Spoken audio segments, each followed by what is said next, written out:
All right. Hello again. This is Chad Everett Broshears. I am the host of Growing Up in the Wilds of Suburbia. And today, what's come to mind as far as what episode or what video to do in this series is on taking advice from others and what are some of the harms that can come out of taking advice from someone else. All right. So, one of the first things to bring up is the reason why I'm making the video out of personal experience is there was my girlfriend and I were having a moment where there was a little bit of a disconnect, and we had some conversations that weren't necessarily taking place as what would be considered to be fully healthy in that sense, uh, or fully connected, using that as a measurement of health. And so she sought out advice from another, and it really brought to light different things about when people offer advice on any situation. So the advice that she received, I had asked her before that she had gotten the advice from the individuals that she was consulting with, what their questions or their line of questions were prior to offering their viewpoint. And when I asked her, I said, okay, well, where are they at with their mindset? Did they ask you what you actually see as success in the relationship? Did they get any bearings outside of their own perceived experiences or their own desires? Did they actually get any bearing from where you actually want to be or where our relationship is intended to go by our agreement? Being that, the agreement is the relationship. So what we are building together or what life we're creating together, did they ask any of these questions? Also, did they ask any questions of what is her method for having love expressed or to her? And also, what is her way of expressing love to another? None of these questions were asked. The only thing that was asked was what the experience was going on, and that's it. So with that, what came out of it was the position that someone else has a different perspective, outside influence concept that might be more beneficial for the relationship, having somebody from the outside actually look in. Now, the problem with this particular approach, and people do it all the time, when you don't ask somebody what their idea of success is, when being asked for advice, and you just offer whatever, just blatant experience or your own personal desire, it is an arrogant place to offer that experience or offer that statement or offer that that advice. The reason why it's arrogant is because you're coming from a place that believes that no matter what, your position is right. Your position is the best for that other person or for others. And we don't live like life has far too many opportunities for what we can consider happiness or what we can consider success. So we have too many other areas to actually consider. And none of these things are usually asked when being asked for advice. Or whenever asking for advice, you're rarely asked these questions. So let's put together a little bit of a structure to how actually to create a better position. Now, most people enjoy living empathically through another person or vicariously through another person, which means empathy, be present to an extent because you are connected to that person. Now, connected to the point that you could feel what the person's going through or the desire to feel what the person is going through to an extent for relatability. So whenever somebody comes and asks you for advice, always ask the first question, which is, what is it that you wish to experience as far as what success is measured by? So to make it really simple, as someone says, that they need support in or an idea or some guidance or some advice in something, and say it's a relationship, using that example because it relates to my opening. So someone says, I need advice on my relationship. The first question you should ask the person, once acknowledging the person, thank you, I do appreciate that you see that my perspective might be valuable. Then secondly, ask the person, what do you think success is, or what is success to you? What do you want to see this relationship turn into? Where do you want this relationship to go? Is this a momentary situation where you're just passing time with another person? Or are you investing something out of your life, a resource, either your time or money or development and as tandemly developing with somebody else, what is it that you're doing currently? Like, what is this relationship based for? What is your intentions? What is your desire for success with this other person? And then after asking that question, if you really want to be an amazing guide for this person, then also ask personally, what is their desire to do with their life? As most people don't think about this entering into relationships of any type. They don't look at what they need to do for themselves in order to feel healthy, to feel well, taken care of, loved by themselves. So they don't look into these things. What they do look at, though, is the immediate gratification.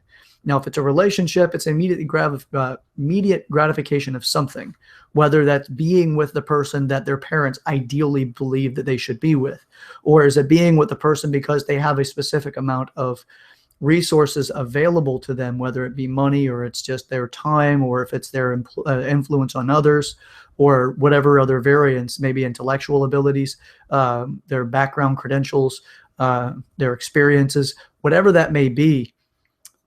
Finding out what that person wants is significantly beneficial to finding out what that person needs to do for themselves. So if I want to go to Harvard, who's responsible for me to go to Harvard? Right? If I want to buy a specific book, who's responsible for buying that book? If I want to be in bed by a specific time, who's responsible for me to be in bed by that time?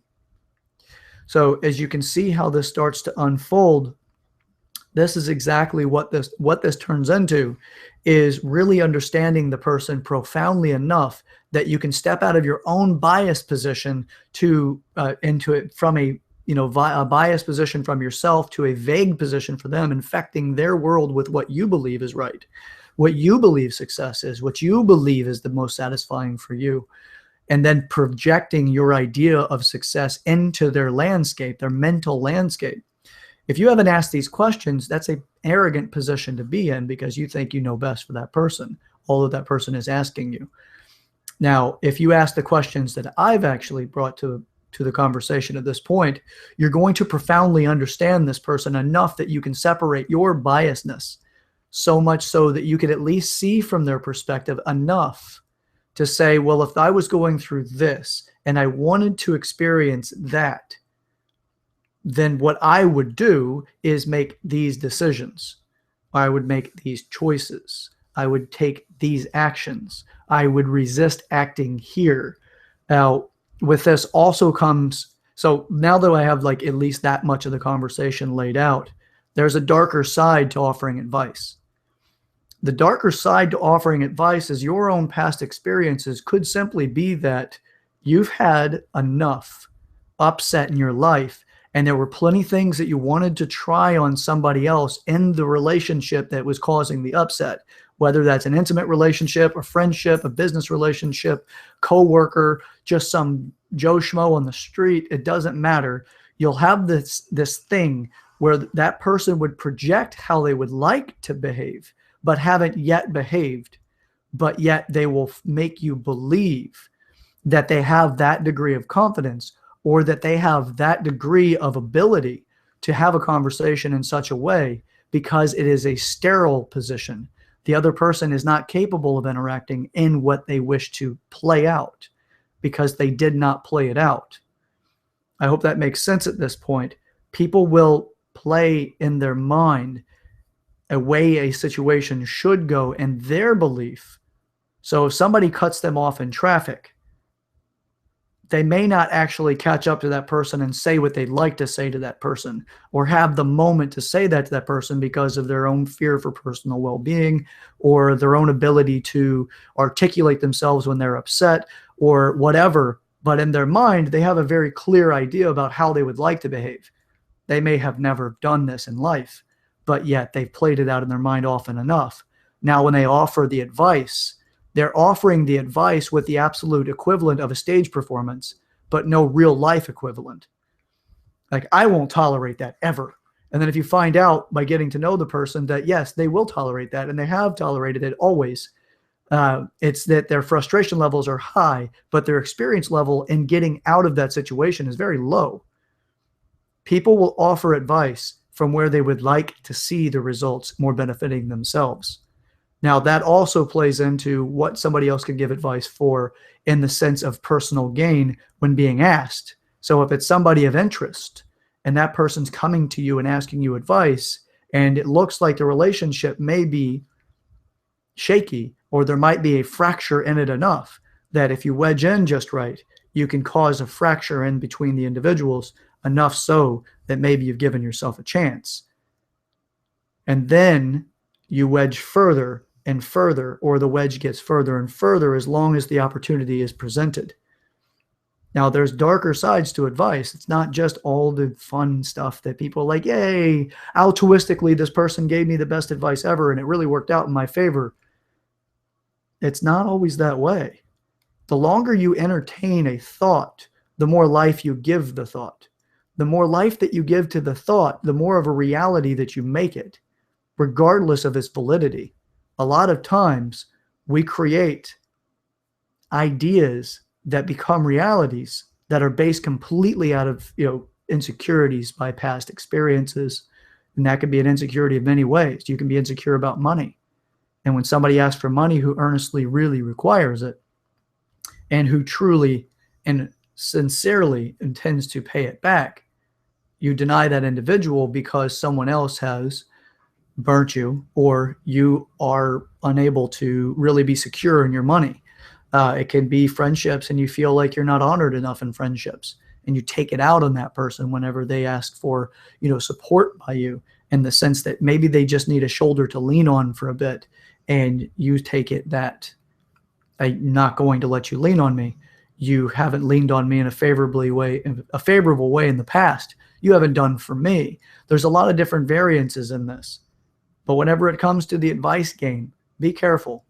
Not everyone gives advice that is considered to be truly healthy, sound advice. It may sound really good to you when you hear it because it may play on the direction that you want the situation to play out. But it does not mean that it's ultimately going to be the best direction in the long run, because that person may have had a very strong, biased reasoning to offer that advice. Whether they're just trying to play a game of psyche chess with maybe you and the other individuals, and they just enjoy the game of manipulation, or perhaps they have an intention that is far beyond what you actually can comprehend at the moment, because not everyone expresses the most desirable expressions or the truest expressions. So those are many different variables. There's also the individuals that just like to see others suffer because their own life sucks or their own life is suffering. There's also that variance. So when asking for advice, be aware that the advice that you're asking for will almost certainly come back very biased, not fair to the individuals at play, as the questions weren't asked. So the next time you ask for advice, recall those questions, right? Recall that, okay, don't give me advice just yet. I need to tell you what I want to experience out of this. Now imagine really fleshing out what your idea of success is with anything. Like really flesh it out. If you ask me my advice on earning income, one of the first questions I'm going to ask you is, what is your idea of success financially? That'll be one of the absolute first questions. If I don't ask that question, I'm going to tell you what I think success is in income. Now, my idea of success and income could very well just be $250,000 annually. And your idea of success and income may be $4 million or more, or a different number. And the advice that I give you may not ever surmount to the point that it'll actually help you achieve the desired amount, but it would help you achieve my desired amount if you put all of the structure together that would be capable of housing that particular income. So, advice, always ask, if somebody asks you for advice, always ask them what they want to experience, what their idea of success is in that particular area, and what do they want to experience inside of their journey to success. I hope this video is helpful. I mean, it's definitely created a great deal of enlightenment for me. as I've continued to sit with the experiences that I've had in my past and the way that I do prefer to bring up advice for other people. Now, I'm asked this regularly. What do you think I should do? How much weight do you think I should lose? What kind of body do you think I should have? What kind of person should I date? By asking that question immediately, I love to go to well, tell me, what do you want to experience? What is it that what's your goal? What do you want? That will give some amazing advice, right? You'll be able to live in the idea that they have for themselves rather than staying in your own paradigm, your own reality. Okay? I hope this has been enlightening for all of you. And again, this is Chad Everett Brochures. I'm the director. I am the director too. I'm the author of the Human Manual and also the host of Growing Up in the Wilds of Suburbia. I look forward to hearing from you guys. Feedback. If you enjoyed the video, by all means, share it on social media, send it through emails, send links wherever you want. I enjoy any feedback and look forward to seeing you guys on the next episode. Enjoy. Comment below if you have anything you'd like to comment about. Thank you.